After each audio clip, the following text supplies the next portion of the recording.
Good morning students.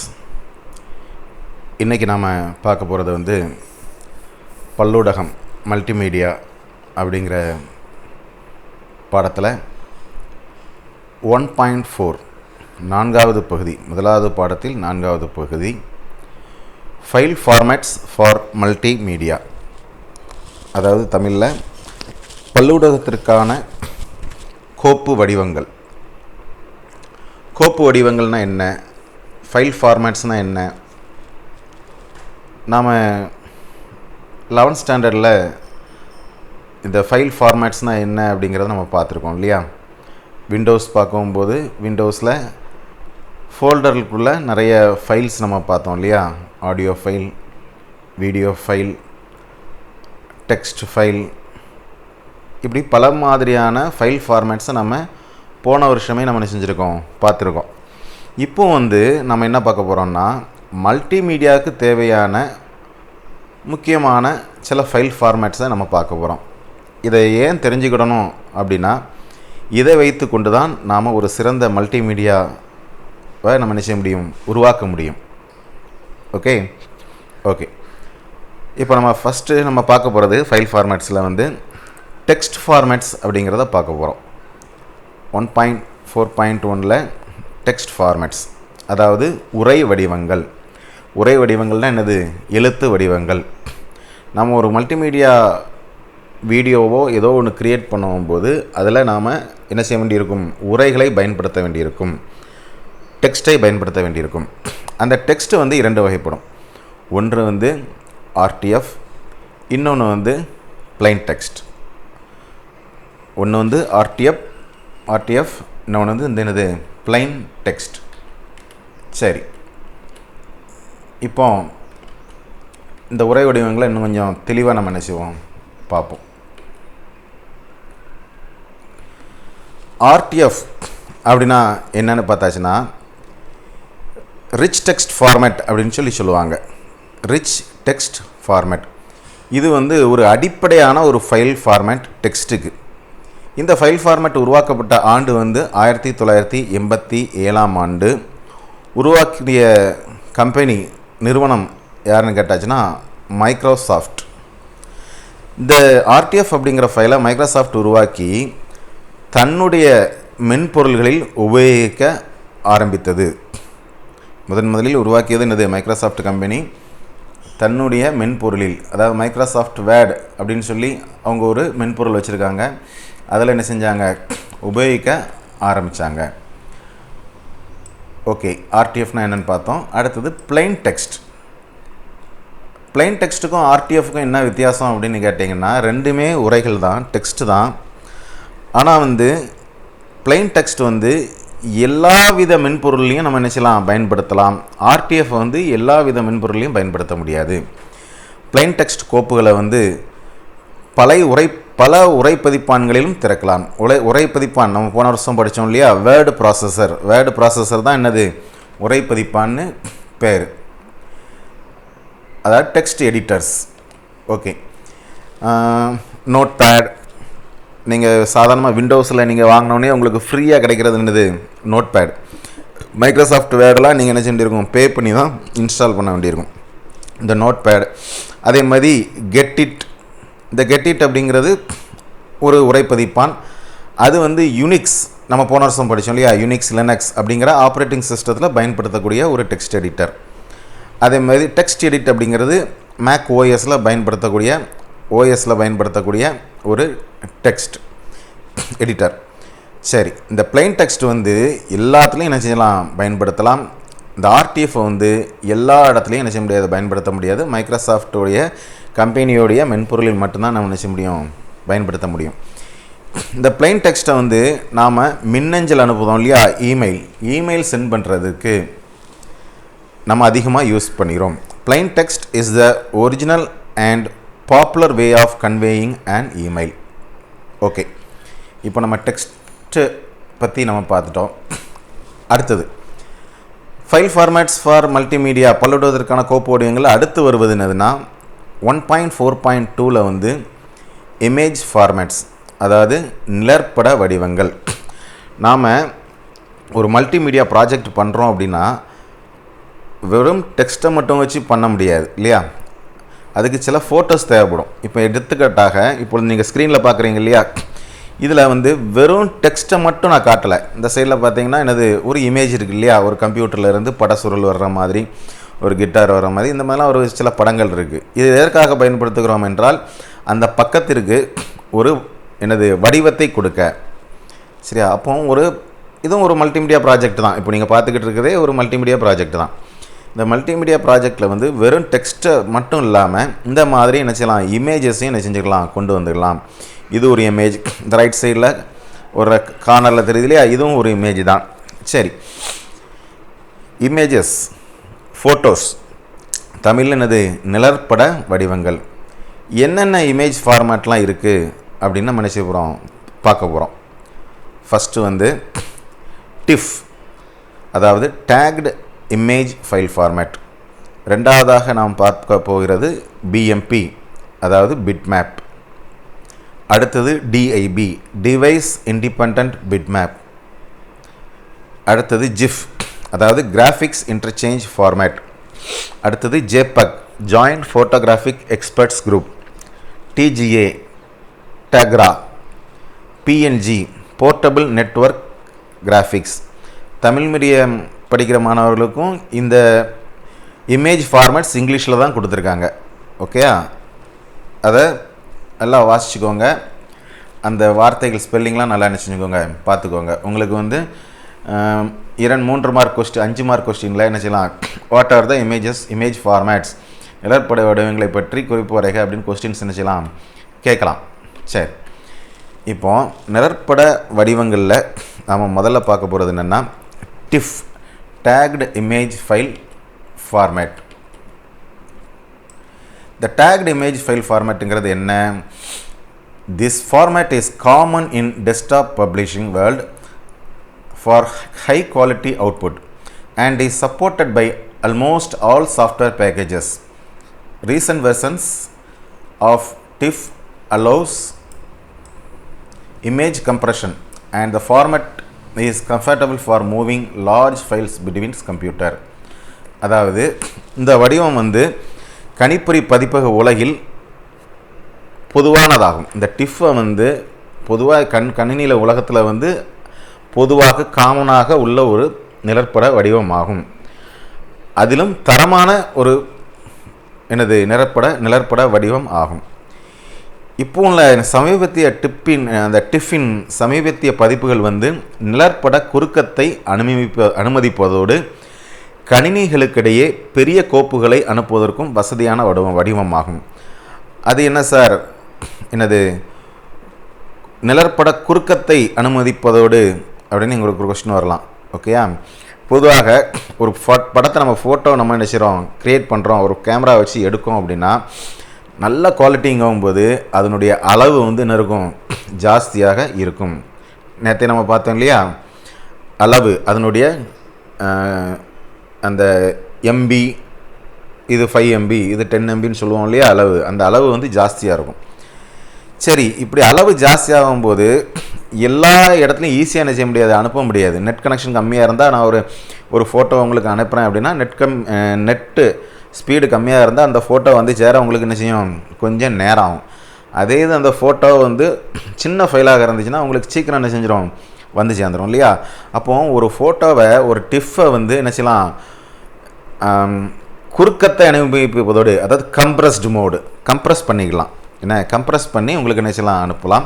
இந்த compress பண்ணுறதுக்கு இந்த டிஃப் அப்படிங்கிற நிழற்பட வடிவம் மிகவும் உபயோகமாக இருக்கும். அடுத்தது பிட்மேப், பிஎம்பி. இது விண்டோஸ் எப்போ வந்துச்சோ அதில் 3.1 version, Windows 3.1 version.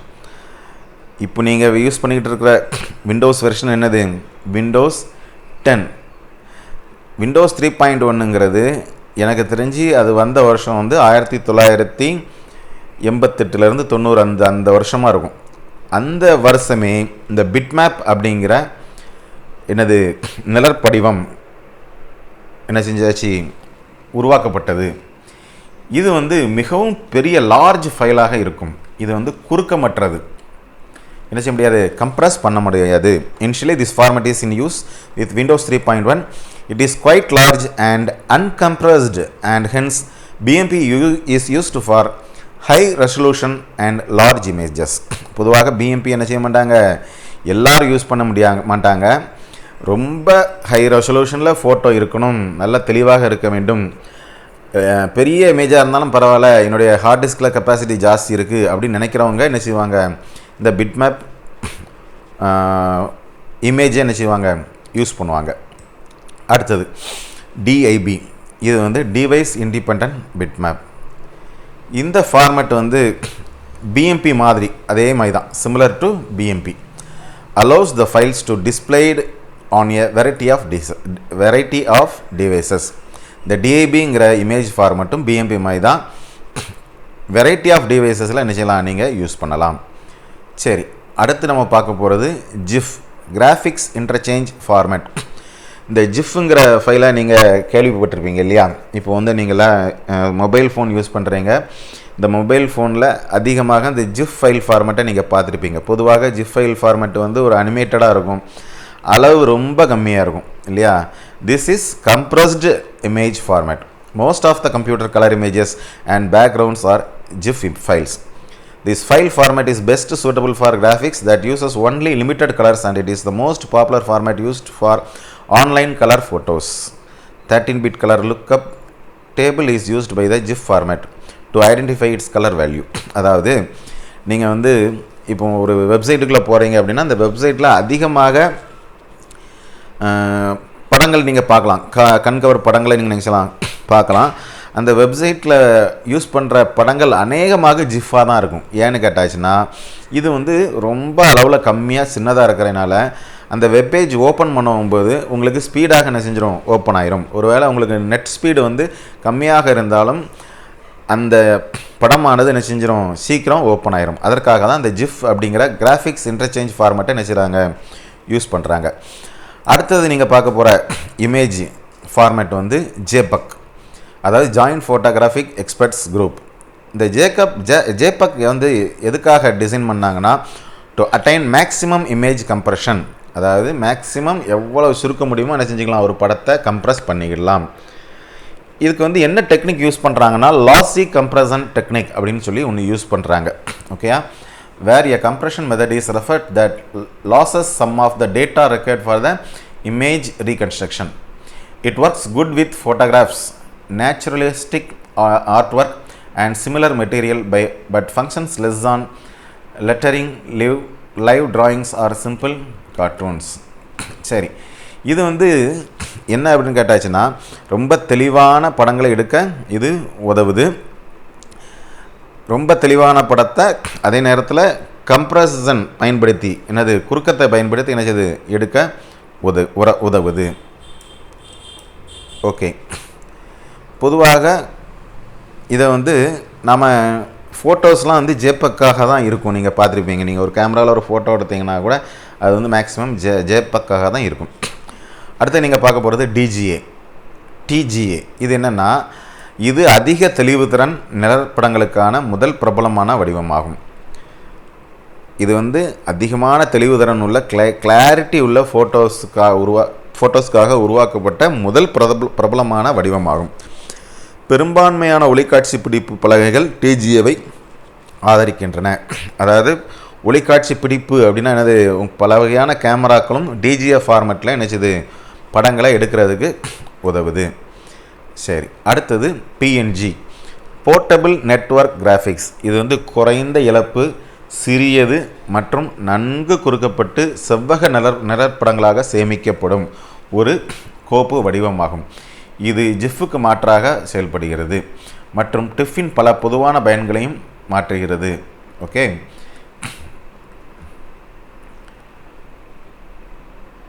an extensible file format for the less loss, portable and well compressed storage of raster images. Right, okay. இப்போ வந்து இந்த இருக்கு இல்லையா, PNG, TIFF, JPG. இந்த JPEG-ங்கிறது வந்து JPG-ன்னு போட்டிருக்காங்க.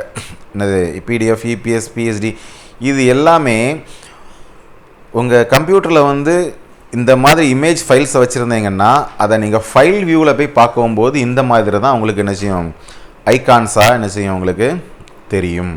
சரி, இப்போ நம்ம திருப்பி ஒரு தடவை என்ன செய்ய போகிறோம், ரிவைஸ் பண்ண போகிறோம். நம்ம என்னெல்லாம் பார்த்துருக்கோம், ஃபைல் ஃபார்மேட்ஸில் வந்து ஃபஸ்ட்டு டெக்ஸ்ட் ஃபார்மேட்ஸ் பார்த்தோம். டெக்ஸ்ட் ஃபார்மேட்ஸ் அதாவது உரை வடிவங்கள் பார்த்தோம். அதில் ஃபஸ்ட் RTF, ரெண்டாவது plain text. அடுத்தது இமேஜ் ஃபார்மேட்ஸ் பார்த்தோம், அதாவது நிழற்பட வடிவங்கள் பார்த்தோம். ஒன்று வந்து TIFF, அடுத்தது BMP, அடுத்தது DIB, அடுத்தது GIF, அடுத்தது JPEG, அடுத்தது TGA, அடுத்தது PNG. ஓகே, இப்போ நம்ம அடுத்த பகுதிக்கு போக போகிறோம்.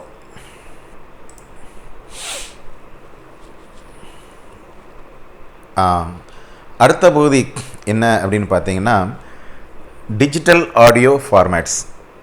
டிஜிட்டல் ஆடியோ ஃபார்மேட்ஸ் அதாவது தமிழில் இலக்க ஒலி கோப்பு வடிவங்கள். என்ன, நம்ம சவுண்ட் இருக்கு இல்லையா, அந்த பல வகையான சவுண்டுகளை பதியக்கூடிய பல விதமான கோப்பு வடிவங்கள். அதில் என்னெல்லாம் வருதுன்னா WAV, MP3, OGG, AIFF, WMA, RA. சரி, இந்த 6 விதமான ஒலி கோப்பு வடிவங்களை நம்ம என்ன செய்ய போகிறோம், இப்போ பார்க்க போகிறோம். சரி, உங்களுக்கு ஒரு சிம்பிளான ஒரு கொஸ்டின்ஸ் உங்கள் மனசில் தோன்றலாம் இல்லையா. ஃபோட்டோ அப்படின்னா ஒரே ஃபார்மேட் இருந்துட்டு போயிடாண்டிதுனே, ஒரு சவுண்ட் அப்படின்னா அது ஒரே ஃபார்மேட்டாக இருந்துட்டு போயிடாண்டிதுனே, ஏன் வந்து இத்தனை விதமான ஃபார்மேட்ஸ் தேவைப்படுது அப்படிங்கிற கொஸ்டின் எழலாம். நான் ப்ரீவியஸ் டாபிக் பேசும்போதே உங்களுக்கு லைட்டாக அதை சொல்லியிருந்தேன். ஏன் தேவைப்படுது அப்படின்னா ஒவ்வொருத்தருடைய தேவைகள் ஒவ்வொரு மாதிரி இருக்கும். ஒருத்தர்கிட்ட என்னது ஹார்ட் டிஸ்குடைய கெப்பாசிட்டி கம்மியானதாக இருக்கும், சிலர்கிட்ட ஹார்ட் டிஸ்க் கெப்பாசிட்டி மிகவும் அதிகமானதாக இருக்கும், சிலருடைய கேமரா நல்ல ஹை குவாலிட்டி கேமராவாக இருக்கும், சிலருடைய கேமரா லெஸ் குவாலிட்டி கேமராவாக இருக்கும். சரி, நெட் ஸ்பீட் அதேமாதிரி கூடுதல் குறைவாக இருக்கும். அப்போது அவங்களுக்கு என்னென்ன தேவையோ, என்ன குறைஞ்ச அளவு ரிசோர்ஸஸில் நான் நிறைய ஒர்க் பண்ணணும் அப்படின்னா அதுக்கு தேவையான ஃபைல் ஃபார்மேட்ஸை என்ன செஞ்சுருவாங்க, எடுத்துக்கிடுவாங்க. இல்லை எனக்கு ரிசோர்ஸஸ் நிறைய இருக்குது, எனக்கு வந்து எவ்வளவு ஆனாலும் பிரச்சனை இல்லை, ஸ்பீடுக்கு இன்டர்நெட்லாம் நான் ரொம்ப லேட்டஸ்ட்டு ஸ்பீடு வச்சுருக்கேன், அதனால் எனக்கு அப்படின்னா அவங்களுக்கு தேவையான ஃபைல் ஃபார்மேட்ஸை பயன்படுத்திடுவாங்க. ஸோ இதற்காக தான் இப்படி வித்தியாசமான ஃபைல் ஃபார்மேட்ஸ் என்ன செஞ்சுருக்காங்க, க்ரியேட் பண்ணியிருக்காங்க. சரி, இப்போது நாம் டிஜிட்டல் ஆடியோ ஃபார்மேட்ஸை என்னங்கிறத வரிசையாக என்ன செய்ய போகிறோம், பார்க்க போகிறோம். சரி, அதாவது இலக்க ஒலி கோப்பு வடிவங்கள். ஃபஸ்ட்டு பார்க்குறது வந்து WAV, அதாவது இங்கிலீஷில் wave form audio file format. இது வந்து விண்டோஸில் குறுக்கப்படாத, அதாவது கம்ப்ரஸ்ட் பண்ணப்படாத ஒலி கோப்புகளை சேமிக்கும் மிகவும் பிரபலமான ஒலி கோப்பு ஆகும். அதாவது இந்த வேவ் அப்படிங்கிறது என்னதுன்னா, நாம் விண்டோஸில் கம்ப்ரஸ் பண்ணப்படாத நல்ல இசையையோ அல்லது குரல்களையோ பதிவு பண்ணுறதுக்காக உருவாக்கப்பட்ட ஒரு ஃபைல் ஃபார்மேட் ஆகும். குறைக்கப்பட்ட கோப்பின் அளவை பெறுவதற்காக MP3 போன்ற மற்ற கோப்பு வடிவங்களுக்கு மாற்றி அமைக்க முடியும். நான் முதல்ல இதில் போட்டுட்டான், என்ன போட்டிருக்கான், இது வந்து குறுக்கப்படாத ஒலிக்கோப்புகளை சேமிக்கும் அப்படின்னு போட்டான். அப்படின்னா என்ன அர்த்தம், இது வந்து ரொம்ப அதிகமான அளவு ஃபைல் கெப்பாசிட்டி, அதாவது மெமரி கெப்பாசிட்டி பிடிக்கும்னு தெரிஞ்சிடுச்சு. ஆனால் இதை என்ன செஞ்சுக்கலாம், நம்ம MP3 ஃபைல் ஃபார்மேட் என்ன செஞ்சுக்கலாம், சேஞ்ச் பண்ணணும்னா இதே ஒலியோடைய அந்த தன்மையை MP3க்கு கன்வெர்ட் பண்ணியாச்சுன்னா அதனுடைய அளவு என்ன செஞ்சிடும், குறைஞ்சிரும். ஓகேயா, அதனால் நீங்கள் அப்படியே என்ன செஞ்சுக்கலாம், பயன்படுத்திக்கலாம். அடுத்தது பார்க்க போகிறது MP3. MP3ங்கிறது வந்து கண்டிப்பாக MP3யை பற்றி கேள்விப்படாதவங்க இருக்க மாட்டாங்க இல்லையா. எல்லாருமே MP3 என்ன செஞ்சுருப்பாங்க, கேள்விப்பட்டிருப்பாங்க. ஏன்னா பொதுவாக நாம் வந்து என்ன செய்கிறோம், பாடல்களை கேட்குறதுக்கு நம்ம எதை யூஸ் பண்ணுறோம், MP3 சாங்ஸ் தான் யூஸ் பண்ணுறோம் இல்லையா. ஒரு சாதாரண ஒரு சாங்ஸ் வந்து ஒரு 4 MB 3 MBக்குள்ளேயே நல்ல ஒரு குவாலிட்டியான சாங்ஸை நம்ம செஞ்சுக்கலாம், கேட்டுக்கலாம். அதுக்கு காரணம் என்ன அப்படின்னு கேட்டாச்சுன்னா MPEG Layer 3, MP3க்கு பேர் என்னது, MPEG Layer 3 ஃபார்மேட். அதுக்கு காரணம் என்ன அப்படின்னா, திஸ் இஸ் த ஃபார்மேட்,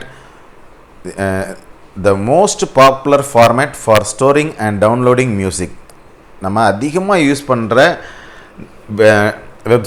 வெப்பில் அதிகமாக யூஸ் பண்ணுற டவுன்லோட் பண்ணக்கூடிய ஃபைல் ஃபார்மேட் வந்து இது MP3 தான். ஏன்னா இதோடைய அளவு ரொம்ப கம்மியாக இருக்கிறதுனால நம்ம என்ன செய்யலாம், வெப்சைட்லேருந்து பாடல்களை டவுன்லோட் பதிவிறக்கம் பண்ணுவதற்கு MP3 அதிகமாக நினைச்சிரும் நாம் யூஸ் பண்ணுறோம். சாதாரணமாக இது என்னது MP3 files are roughly compressed to 1/10 the size of an equivalent WAV file. ஒரு WAV ஃபஸ்ட்டு பார்த்த ஃபைல் வந்து 10 MB இருக்குன்னா MP3 கன்வெர்ட் பண்ணும்போது 10 MB வந்து என்னமாக மாறிடுமா 1 MB மாறிடும். அப்போ வந்து நம்ம செல்ஃபோன்லலாம் பொதுவாக வந்து அந்த மெமரி வந்து ரொம்ப கம்மியானதாக இருக்கும், கம்ப்யூட்டரில் ஜாஸ்தியானதாக இருக்கும். அப்போது செல்ஃபோனில் கம்மியாக இருக்கிறதுனால யாரும் வேவ் ஃபார்மேட் என்ன செய்வாங்க பயன்படுத்த மாட்டாங்க. இந்த குறைக்கப்பட்ட 10ல் ஒரு பகுதியாக சுருக்கப்படக்கூடிய இந்த MP3 ஃபார்மேட்டை நாம் அதிகமாக யூஸ் பண்ணுகிறோம். எதனால் அந்த 10லிருந்து ஒரு பங்காக சுருக்க முடியுதுங்கிறதுனால நமக்கு யூஸ் பண்ணுறதுக்கு ஈஸியாக இருக்கிறது. ஓகே, அடுத்தது OGG. இது வந்து ஒரு open source container format that is design for obtaining better streaming and evolving at high and quality digital multimedia. It can be compressed to MP3 files in terms of quality. இதுவும் வந்து OGGங்கிறது என்னது தான் ஒரு file format தான். இதை வந்து என்னது சிறந்த ஓட்டத்தினை அதாவது ஆன்லைன் ஸ்ட்ரீமிங்னு சொல்லுவாங்க இல்லையா, அந்த ஆன்லைன் ஸ்ட்ரீமிங் வெப்பில் பண்ணுறதுக்கு இது வந்து வடிவமைக்கப்பட்ட ஒரு இலவச திறந்த மூல கொள்கலன் கண்டெய்னர் வடிவமாகும். இது உயர் இறுதி தர இலக்க பல்லூடகத்தில் சிறிது சிறிதாக மாறி வருகிறது. இதனுடைய தரத்தை பார்த்தோம்னா அடிப்படையில் இதை MP3 கோப்புகளோடு ஒப்பிடப்படும். இதுவும் வந்து என்னது தான் கம்ப்ரஸ்டு ஒரு ஃபைல் ஃபார்மேட் தான். அடுத்தது வந்து நம்ம பார்க்க போகிறது வந்து AIFF, அதாவது ஆடியோ இன்டர்சேஞ்ச் ஃபைல் ஃபார்மேட். இது வந்து நம்ம மேக் பயன்படுத்தும் வேவ் கோப்புகளை போல ஆப்பிள் நிறுவனம் பயன்படுத்தும் ஒரு தரமான ஒளி வடிவமாக ஆகும். இந்த AIFங்கிறது என்னது மேக் நிறுவனம் ஆப்பிள் நிறுவனம் உருவாக்கின பயன்படுத்தப்படும் ஒரு ஃபைல் ஃபார்மேட் ஆகும். அடுத்தது வந்து WMA, அதாவது விண்டோஸ் மீடியா ஆடியோ. மிகவும் பிரபலமான VMA வடிவத்தின் உரிமையாளர் மைக்ரோசாஃப்ட் ஆகும். பதிப்புரிமை பாதுகாப்பிற்காக DRM டிஜிட்டல் ரைட் மேனேஜ்மெண்ட் திறன்களோடு வடிவமைக்கப்பட்டுள்ளது. இந்த ஃபார்மேட் வந்து ஒரு மைக்ரோசாஃப்ட் கம்பெனிக்குரியது. இது வந்து டிஜிட்டல் ரைட்ஸ் மேனேஜ்மெண்ட் திறன்களோடு வடிவமைக்கப்பட்டுள்ளது. இதை யாரும் எளிதாக என்ன செய்ய முடியாது, அவங்ககிட்ட பெர்மிஷன் வாங்காமல் யூஸ் பண்ண முடியாது. அப்படின்னா ஈஸியாக இந்த டிஜிட்டல் ரைட் மேனேஜ்மெண்ட் மூலமாக நம்ம மீது என்ன செய்ய முடியலாம், கேஸ் போடுறதுக்கு வசதியாக அவங்களுக்கு இருக்கும். அடுத்தது RA ரியல் ஆடியோ ஃபார்மேட். இதுவும் ஒரு ஆடியோ ஃபார்மேட் தான். RA வடிவம் இணையத்தில் ஒளியின் ஓட்டத்திற்காக வடிவமைக்கப்பட்டதாகும். இது வந்து இணையத்தில் அதாவது வெப்சைட்டில் பயன்படுத்துவதற்கு என்னது அதற்காகவே வடிவமைக்கப்பட்ட ஒரு ஃபைல் ஃபார்மேட் ஆகும். இலக்க ஒளி வளங்களை பொதுவாக அதாவது டிஜிட்டல் சவுண்ட்ஸ் வளங்களை பொதுவாக கணினி கோப்புகளாக கணினியின் வன்வெட்டு அல்லது CD DVDகளில் சேமிக்கப்படுகிறது. இதை வந்து இலக்க வடிவமாக மாற்றி CDலேயோ அல்லது கம்ப்யூட்டர்லேயோ நம்ம செஞ்சுக்கலாம், சேவ் பண்ணி வச்சுக்கலாம். பல வகையான ஒளி கோப்புகள் வடிவங்கள் கிடைத்த போதிலும் மிகவும் பொதுவான வடிவங்களாவன வேவ் கோப்புகள், MPEG லேயர் கோப்புகள், அடுத்தது WMA மற்றும் RA. இந்த 4 தான் அதிகமாக நம்ம என்ன செஞ்சிட்ருக்கோம், யூஸ் பண்ணிக்கிட்டு இருக்கோம். ரைட், இப்போ வந்து ஒருத்தர் லைட்டாக ரிவைஸ் பண்ணிக்கிடுவோம். இப்போ 3ஆவதாக பார்த்தது என்னது டிஜிட்டல் ஆடியோஸ், அதாவது இலக்க ஒளிக்கோப்பு வடிவங்களை பற்றி பார்த்தோம். அதில் வந்து வேவ் பார்த்தோம், MP3 பார்த்தோம், OGG பார்த்தோம், AIFF பார்த்தோம், WMA பார்த்தோம், RA பார்த்தோம். ஓகே, இப்போ அடுத்த டாபிக் போக போகிறோம். நம்ம பாடத்தில் உள்ள 4வது பகுதியில் உள்ள அடுத்த பகுதி டிஜிட்டல் வீடியோ ஃபார்மேட்ஸ். முதல்ல டெக்ஸ்ட் ஃபார்மேட்ஸ் பார்த்து முடிச்சிட்டோம். அடுத்தது இமேஜ் ஃபார்மேட் பார்த்து முடிச்சிட்டோம். அடுத்தது ஆடியோ ஃபார்மேட் பார்த்து முடிச்சிட்டோம். இப்போ ஃபைனலாக நம்ம பார்க்க போகிறது வீடியோ ஃபார்மேட்ஸ். இந்த வீடியோ ஃபார்மேட்ஸை பொறுத்தளவில் நம்ம பாடப்புத்தகத்தில் வந்து 2 வீடியோ ஃபார்மேட்ஸ் தான் கொடுத்துருக்காங்க. ஒன்று வந்து AVI, அடுத்தது வந்து MPEG, அதாவது MPEG. AVIனா ஆடியோ வீடியோ இன்டர்லேவ், MPEGனா மூவிங் பிக்சர்ஸ் எக்ஸ்பர்ட்ஸ் குரூப். ஓகேயா, இந்த 2 வீடியோ ஃபார்மேட்ஸையும் இலக்க ஒளிக்காட்சி கோப்பு வடிவங்களையும் இப்போ நம்ம நினைச்சலாம் பார்க்கலாம்.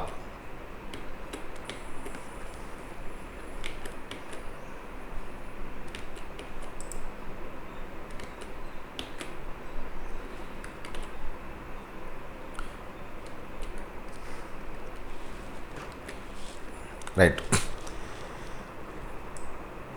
பாடத்தின் நான்காவது பகுதியில் உள்ள நான்காவது பகுதி.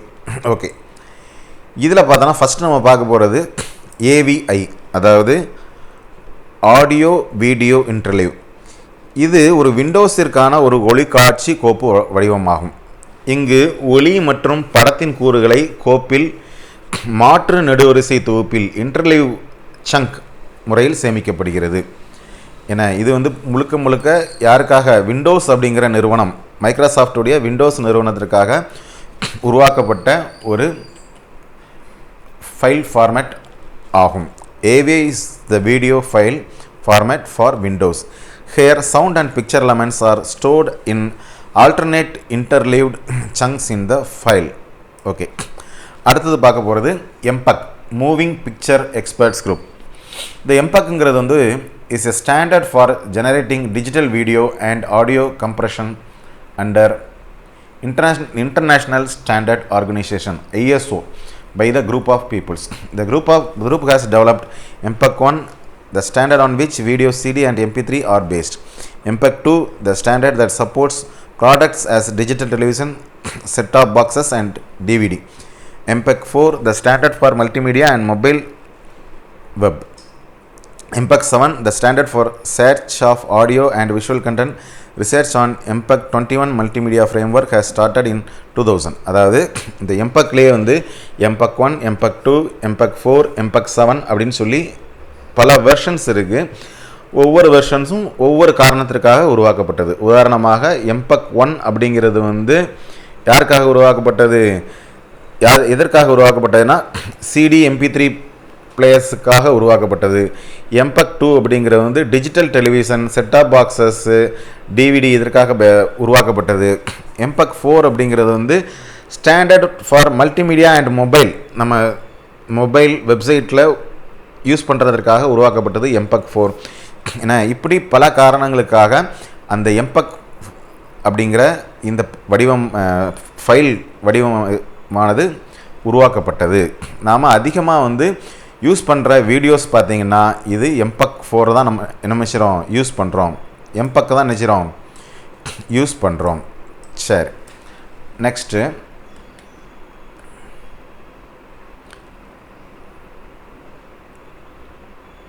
ஆமாம், நாம் இப்போ ஒளி காட்சி கோப்பு வடிவங்களை என்ன செஞ்சிட்டோம், பார்த்து முடிச்சிட்டோம். ஓகே, அடுத்து என்ன நம்ம பார்க்க போகிறோம் பாடத்தில் அப்படின்னு கேட்டிங்கன்னா, மல்டிமீடியா ப்ரொடக்ஷன், ஒரு பல்லூடகத்தை உருவாக்குதல். ஒரு மல்டிமீடியாவை எப்படி உருவாக்கலாம் அப்படிங்கிறத பார்க்க போகிறோம். நம்ம ஏற்கனவே கிட்டத்தட்ட மல்டிமீடியாவில் ஓரளவு நம்ம என்ன செஞ்சுட்டு கவர் பண்ணிட்டோம். மல்டிமீடியானா என்ன, மல்டிமீடியாவில் உபயோகப்படுத்துகின்ற எனது ஃபைல் ஃபார்மேட்ஸ்லாம் என்ன அப்படின்லாம் படிச்சிட்டோம்.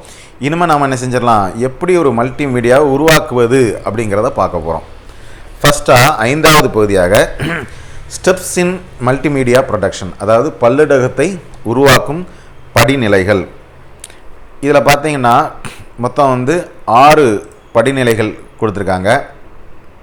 மன்னிக்கும், 12 படிநிலைகள் கொடுத்துருக்காங்க. ஓகே, இப்போ ஃபஸ்ட்டு பார்க்க போகிறது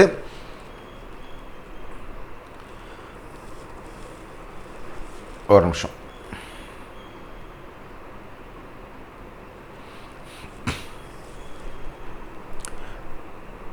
பல்லுடகத்தை உருவாக்கும் படிநிலைகள் பார்க்க போகிறோம். ஃபஸ்ட் என்னெல்லாம் படிநிலை? First conceptual analysis and planning, கருத்துரு பகுவாய்வு மற்றும் திட்டமிடல். 2வது ப்ராஜெக்ட் டிசைன், திட்ட வடிவமைப்பு. 3வது ப்ரீ ப்ரொடக்ஷன், முன் உருவாக்குதல். அடுத்தது பட்ஜெட்டிங், வரவு செலவு திட்டமிடல். அடுத்தது மல்டிமீடியா ப்ரொடக்ஷன் டீம், பல்லுடகத்தை உருவாக்கும் குழு அமைத்தல். அடுத்தது ஹார்ட்வேர் பார் சாஃப்ட்வேர் செலெக்ஷன், ஒரு மல்டிமீடியா உருவாக்குறதுக்கு எந்த ஹார்ட்வேரை யூஸ் பண்ணலாம், எந்த சாஃப்ட்வேரை யூஸ் பண்ணலாம், வன்பொருள் மென்பொருள் தேர்ந்தெடுத்தல். அடுத்தது டிஃபைனிங் த கண்டென்ட், பொருளடக்கத்தை வரையறுத்தல். அடுத்தது ப்ரிப்பேரிங் த ஸ்ட்ரக்சர், கட்டமைப்பை தயார் செய்தல். அடுத்தது ப்ரொடக்ஷன், உருவாக்குதல். அடுத்தது டெஸ்டிங், சோதித்தல். அடுத்தது டாக்குமெண்டேஷன், ஆவணப்படுத்துதல். அடுத்தது டெலிவரிங் த மல்டிமீடியா ப்ராஜெக்ட். இதெல்லாம் நம்ம என்ன செய்வோம் பார்க்க போகிறோம். ஆனால் நேரம் இல்லாத காரணத்தினால இதை நம்ம அடுத்த கிளாஸில் இதை நம்ம நிச்சயம் பார்ப்போம். அடுத்த கிளாஸில் நம்ம தெளிவாக ஒரு பல்லிடத்தை உருவாக்கும் போது அதில் உள்ள படிநிலைகளை நினைச்சுவோம் தெளிவாக பார்ப்போம். இப்பொழுது நம்ம திருப்பி நம்ம இன்றைக்கி படித்ததை ஃபுல்லாக முதல்ல இருந்து ஒரு தடவை ரிவைஸ் பண்ணிடுவோம். ஃபஸ்ட்டு என்னது பார்த்தோம்னா ஃபைல் ஃபார்மேட்ஸ் ஃபார் மல்டிமீடியா. ஒரு மல்டிமீடியா உருவாக்குவதற்கு என்னென்ன ஃபைல் ஃபார்மேட்லாம் நம்மளுக்கு தேவை, ஒரு பல்லிடத்தை உருவாக்குவதற்கு என்னென்ன கோப்பு வடிவங்கள்லாம் தேவை அப்படிங்கிறத பற்றி பார்த்தோம். அதில் ஃபஸ்ட்டு உரை வடிவங்கள் டெக்ஸ்ட் ஃபார்மேட்ஸ் பார்த்தோம். டெக்ஸ்ட் ஃபார்மேட்டில் RTF plain text. அடுத்து இமேஜ் ஃபார்மேட்ஸ் தேவை, ஃபோட்டோஸ் தேவை. அந்த இமேஜ் ஃபார்மேட்ஸ் என்னெல்லாம் அப்படின்னு பார்த்தாச்சுன்னா TIFF, BMP, DIB, GIF, JPEG, TGA, PNG. அடுத்து நம்ம என்ன பார்த்தோம் அப்படின்னா டிஜிட்டல் ஆடியோ ஃபார்மேட்ஸ் ஒலி கோப்பு வடிவங்களை பார்த்தோம். ஒலி கோப்பு வடிவத்தில் WAV, MP3, OGG, AFF, WMA, RA இதெல்லாம் நம்ம நிச்சயம் பார்த்தோம். அடுத்தது என்னது வீடியோ ஃபார்மேட்ஸ் இலக்க ஒளிக்காட்சி கோப்பு வடிவங்கள். இந்த இலக்க வடிவ டிஜிட்டல் ஃபார்மேட்டில் ரெண்டே தான், AVI அண்ட் MPEG. ஓகே, மிச்சம் உள்ளதை நம்ம நினைச்சுவோம் அடுத்த கிளாஸில் பல்லிடத்தை உருவாக்குவதை பற்றி பார்ப்போம்.